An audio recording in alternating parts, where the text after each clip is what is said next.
Hello students, इस video से हम मोशन इन प्लेन का स्टडी शुरू कर रहे हैं। इस वीडियो में मोशन इन प्लेन स्पेसिफिकली वो समझेंगे और उससे रिलेटेड एग्जांपल सॉल्व करेंगे। मोशन इन प्लेन समझने के लिए आपको वेक्टर की नॉलेज होना बहुत ज़रूरी है। तो अगर ज़रूरत लगती है आपको कि उतनी है नहीं, थोड़ा करना चाहिए रिफ्रेश, तो इस चैनल में मैथमेटिक्स इन फिजिक्स का सीरीज है, उसमें से आप वेक्टर के वीडियोस देख सकते हैं। चलो, मोशन इन प्लेन क्या होती है? मोशन इन प्लेन होता है 2D motion, two dimensional motion, right. जैसे एक दीवार पे, एक वॉल पे अगर एक छिपकली चल रही है, या फिर एक ग्राउंड पे कोई आप चल रहे हो, दौड़ रहे हो, राइट। अगर आप जंप नहीं करते हो ज़्यादा हवा में, राइट, अगर फ्लैट ग्राउंड पे आप ग्राउंड के साथ कांटेक्ट बनाए हुए चल रहे हो, दौड़ रहे हो, कुछ भी, आपकी मोशन टू डायमेंशनल है। आपकी जो मोशन है, या फिर वो छिपकली पे वॉल की मोशन है, ये वाले मोशंस को मैं दो एक्सिस निकाल के, राइट, आपकी ग्राउंड पे आप चल रहे हो, दौड़ रहे हो, आप कैसे भी दौड़ो, इधर उधर कैसे भी दौड़ो, एज लॉन्ग एज हवा में नहीं दौड़ रहे हो, राइट, हवा में जंप नहीं कर रहे हो, ग्राउंड के साथ कांटेक्ट मेंटेन है, तो मैं आपकी पोजीशन किसी भी वक्त, राइट, एक्स वाई कोऑर्डिनेट से बता सकता हूँ, राइट।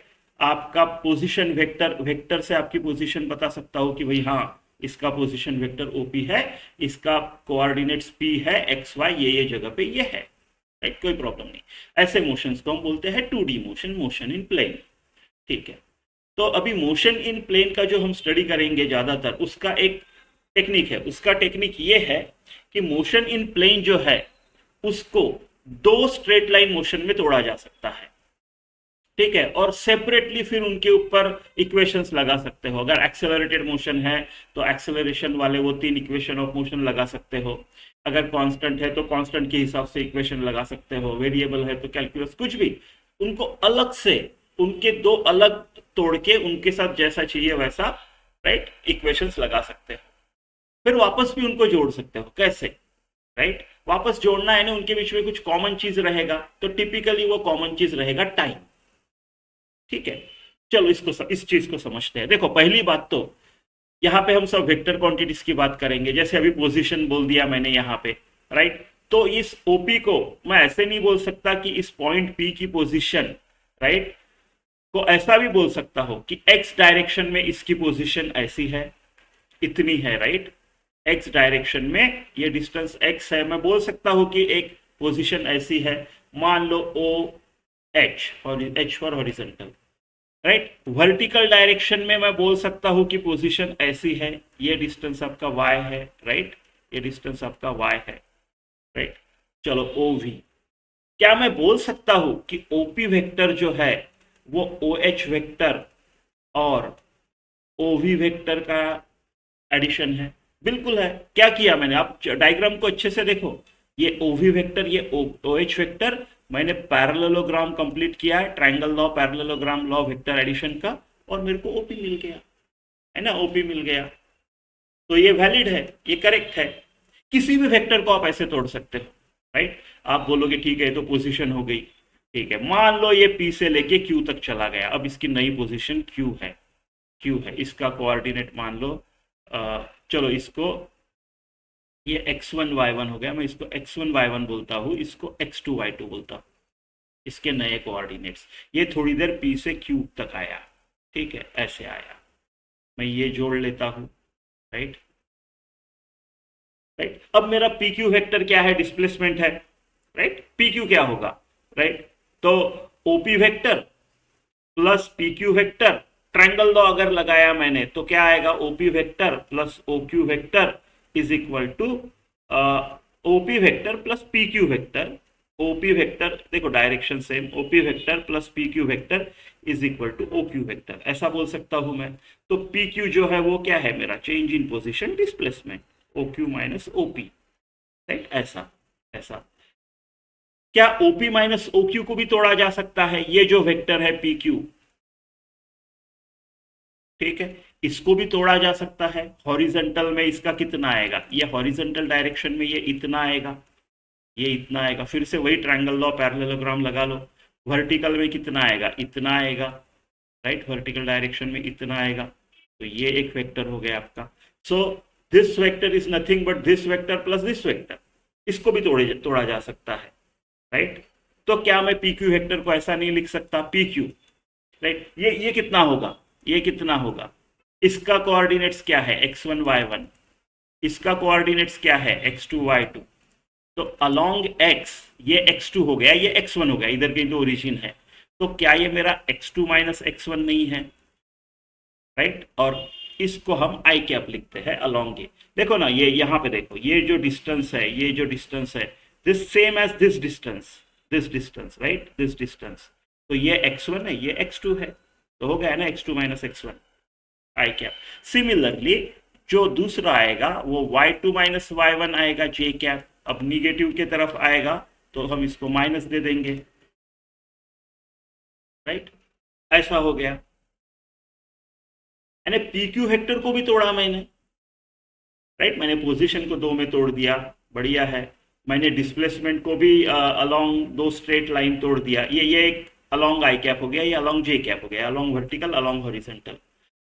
मान लो मैंने एक पर्टिकुलर वेलोसिटी से बॉल फेंक दिया, राइट। मान लो 10 मीटर पर सेकंड से मैंने बॉल फेंक दिया, ये है मेरी इनिशियल वेलोसिटी। क्या मैं ये नहीं बोल सकता कि अगर मैंने यहाँ पे ऐसे एंगल ऐसा फेंका है, राइट, तो उसका हॉरिजॉन्टल इस डायरेक्शन में इतना वेलोसिटी आएगा 10, और मान लो ये थीटा जो है वो 30 डिग्री है, तो क्या 10 cos 30 इस डायरेक्शन में नहीं हो गया, राइट। 5√2 5√3 अलोंग आई कैप, और राइट, और ये कितना आएगा, ये 10 cos 60 या फिर 10 sin 30, है ना। क्या मैं ऐसा नहीं बोल सकता, यानी इस डायरेक्शन में हॉरिजॉन्टल को 30 डिग्री में 10 मीटर पर सेकंड से फेंकना इज इक्वल टू हॉरिजॉन्टली 5√3 से फेंकना, राइट, प्लस वर्टिकली कितना आएगा 5 मीटर पर सेकंड से फेंकना। ऐसा नहीं बोल सकते, बिल्कुल बोल सकते हैं। आप एक मोशन इन प्लेन को दो स्ट्रेट लाइन मोशन में तोड़ सकते हो। हम टिपिकली हॉरिजॉन्टल वर्टिकल तोड़ते हैं, आप कैसे भी तोड़ सकते हो, राइट। और फिर उनको सेपरेटली आप इक्वेशंस ऑफ मोशन, देखो डिस्प्लेसमेंट आप तोड़ सकते हैं, वेलोसिटी तोड़ सकते हैं, सिमिलरली एक्सेलरेशन तोड़ सकते हैं, है ना। अलग अलग डायरेक्शन में आप इक्वेशंस ऑफ मोशन लगाओ, या फिर एक्सेलरेटेड नहीं है तो नॉर्मल मोशन, नॉर्मल इक्वेशन लगाओ, वेरिएबल है तो कैलकुलस करके इंटीग्रेट डिफरेंशिएट करो, जो करना है करो, आप कर सकते हो, कर सकते हो। Motion in plane can be treated as two separate simultaneous. Simultaneous का मतलब क्या है, टाइम सेम है, टाइम सेम है, राइट। ये बहुत इंपॉर्टेंट चीज है, इस चीज का हम बहुत यूज करते हैं सॉल्व करने के लिए। दो स्ट्रेट लाइन मोशन में तोड़ सकते हैं, राइट। क्योंकि देखो ना, जितने टाइम पे, मान लो ये 5 सेकंड में यहां से यहां गया, राइट, 5, ये 10 मीटर पर सेकंड से फेंका, 5 सेकंड में ओ से पी गया, पकड़ लो। इसका मतलब ये हुआ कि हॉरिजॉन्टल डायरेक्शन में वो ओ एच 5 सेकंड में गया, उतने ही टाइम पे वो ओ आई वर्टिकल में गया, है ना। तो टाइम्स का मीनिंग सेम है दोनों, इसमें दोनों को जोड़ता है वो। ये एक कॉमन कॉन्सेप्ट है जो हर चीज में यूज होगा, काफी चीज में यूज होगा ये मोशन इन प्लेन। इवन आपका प्रोजेक्टाइल करोगे, रिलेटिव करोगे, वो सब इसी से होता है।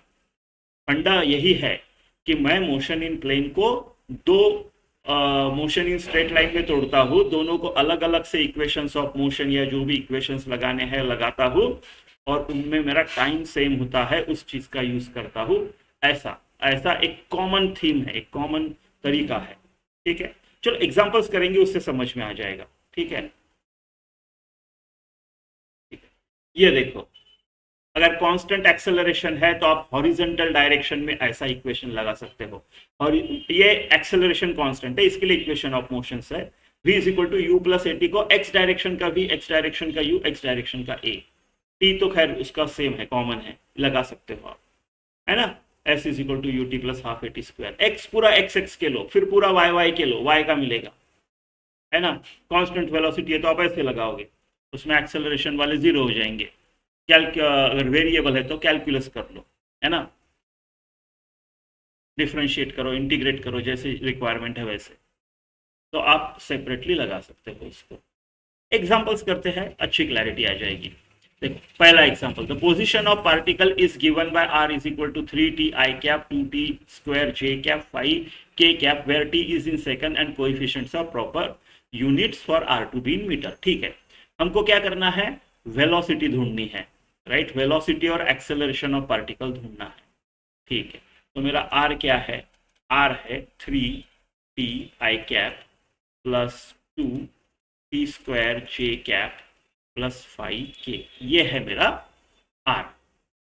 इसको डिफरेंशिएट करूंगा, राइट, अगर पोजीशन इस तरह से ऐसे मूव चेंज हो रही है, इस रेट से चेंज हो रही है, इस हिसाब से चेंज हो रही है, राइट, तो इसको अगर मैं डिफरेंशिएट करूं तो मेरे को क्या मिलेगा, वेलोसिटी, है कि नहीं, तो वेलोसिटी मिलेगा।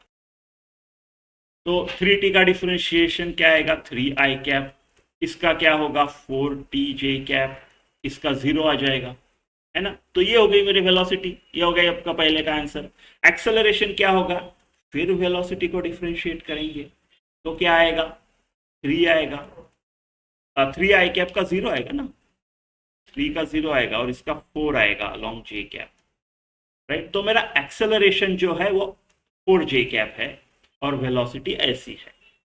Find magnitude and direction of vt at t equal to 1 second. तो ठीक है, v ये है तो t में 1 डाल देते हैं, so v at t equal to 1 जो आएगा वो 3i कैप आएगा, उसमें तो t है नहीं डालने के लिए, लेकिन यहाँ पे t के जगह में 1 डाल देता हूँ, तो ये आ जाएगा 3i cap plus 4j cap. Direction कैसे बताओगे, जनरली हम डायरेक्शन एक्स एक्सिस के साथ कितना एंगल बनता है उससे बताते हैं। देखो ये अगर वेलोसिटी वेक्टर है मेरा, राइट, ये अगर मेरा वेलोसिटी वेक्टर है, ये एक्स एक्सिस वाई एक्सिस, तो ये कैसा आएगा, इसका आई कैप के अलोंग 3 है, जे कैप के अलोंग थोड़ा 4 बड़ा है, तो ऐसे कुछ तो आएगा, राइट, ऐसे कुछ तो उसका डायरेक्शन आएगा वेलोसिटी का। ये हो गया मेरा 3i cap plus 4j cap.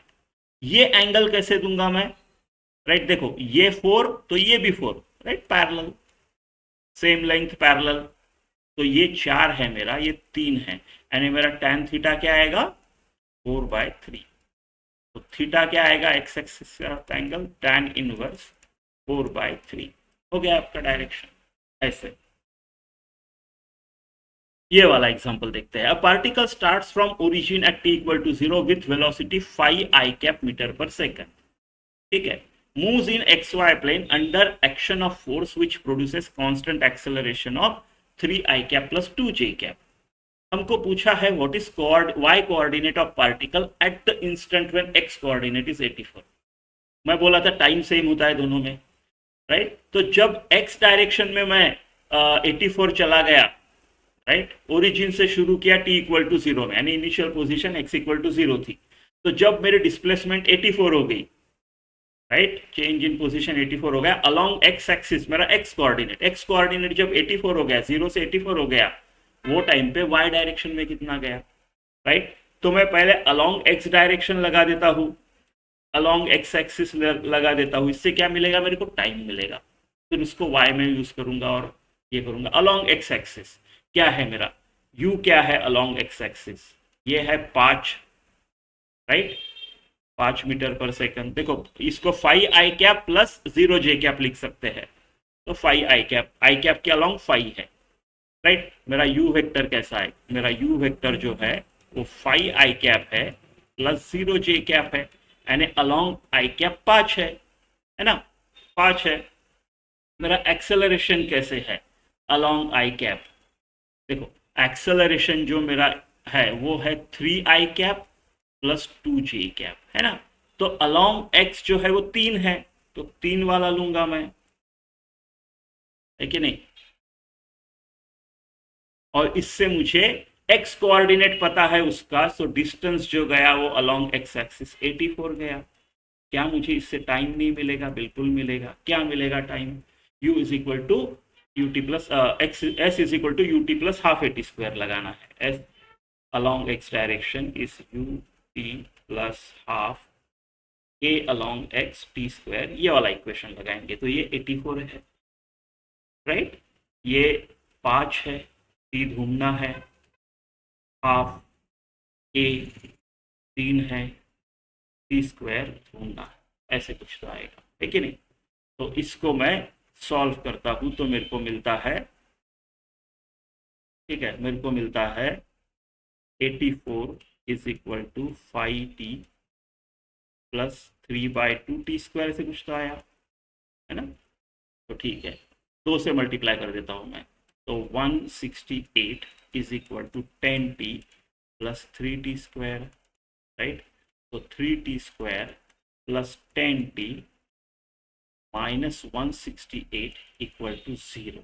इस क्वाड्रेटिक को सॉल्व करेंगे तो ये आ जाएगा 3t स्क्वायर प्लस ये आएगा 28 और 18, ठीक है। कर लो आप क्वाड्रेटिक, थोड़ा सा देख लो, देखो ये 504 होता है इन दोनों का मल्टीप्लिकेशन, राइट। 30 20 600, थोड़ा कम कम करते जाओ, ऐसे कि 504 यानी मल्टीप्लाई करो तो लास्ट डिजिट 4 आएगा। ऐसे टेक्निक यूज करके आपको पता चल जाएगा कि ये 28t है, राइट, माइनस 18t है, आ गया plus 10t minus 168 equal to 0। तो यह आपका 3t अगर मैं कॉमन निकालता हूँ, राइट, नहीं 3 is not divisible by this, ठीक है, कोई बात नहीं, इसको ऐसा कर लेते हैं 3t square minus 18t plus 28t minus 168 equal to 0। 3t अगर कॉमन निकाला तो t माइनस 6 बचता है, प्लस प्लस 28 कॉमन निकाला, राइट, तो कितना आएगा t माइनस, तो ये आ गया आपका 3t प्लस 28 t माइनस 6। अब टाइम निगेटिव तो हो नहीं सकता, यानी t जो है वो 6 है, 6 सेकंड है, ठीक है। इस चीज का यूज करता हूं मैं और अलोंग y एक्सिस इक्वेशन लगाता हूं, राइट, वर्टिकल लगाता हूं मैं, क्या आएगा वर्टिकल, ठीक है। वर्टिकल इक्वेशन अगर लगाया मैंने तो y coordinate is equal to, ठीक है, y coordinate is equal to u y plus half u y t, u t plus half a t square a y t square, ठीक है। तो ये y कोऑर्डिनेट जो आएगा मेरा वो आएगा u अलोंग y क्या है 0, राइट, तो जाने दो फिर हाफ a अलोंग y क्या है 2 है, 2 टी स्क्वायर यानी क्या आ गया 36। अभी हमने टी सेम है अलोंग y और ये, राइट, तो y क्या आ गया 36, राइट, तो मेरा y कोऑर्डिनेट क्या आ गया 36। What is the speed of particle at this time, speed of particle क्या रहेगा t इक्वल टू 6 में, राइट, t इक्वल टू 6 में, ठीक है।